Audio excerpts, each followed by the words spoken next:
This is Dr. Farmer.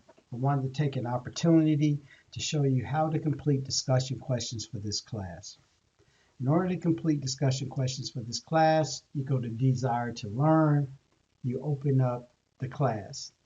Under the course tabs, you'll see discussions here. Select discussions. And then you see each week has its own set of discussions. Week 2, here's week 1. The first thing you have is extra credit for student introductions.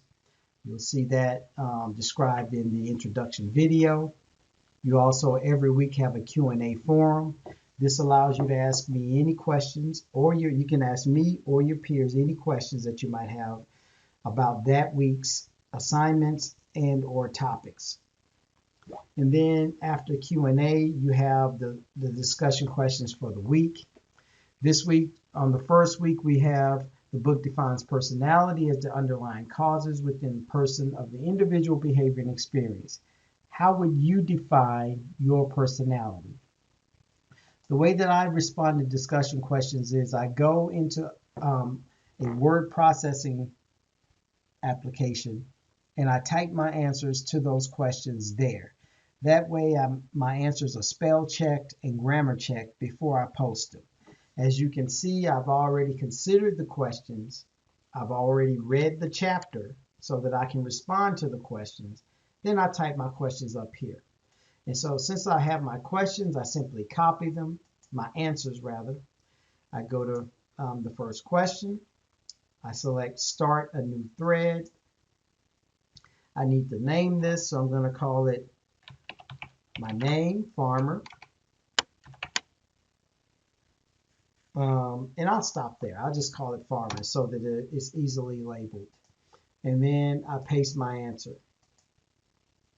I hit post and my response is there. Remember, weekly discussion questions have 2 criteria. You have to answer each question. So there are 2 questions, so you have to do 2 answers. You also have to respond to 2 peers. Now, when you respond to 2 peers, you simply open up a peer, you read their answer, and you have some thoughts about it. You may agree or you may disagree. It's very important that we remain respectful even if we disagree with each other's answers. I do pay attention to this. And whatever you do, you just respond to it. If you agree with it, again, I already typed my answers up. It says good point, talking about comparison. I go here, I paste my answer, and I post it. So now I've answered the question and I've responded to a peer, even though this is myself.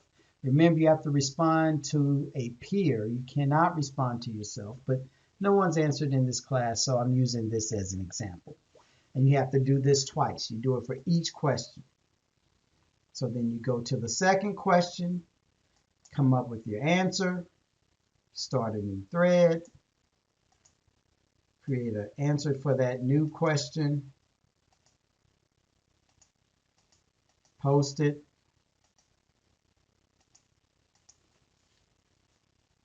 Farmer, you're going to label it, and then you respond to a peer. And you do this every week.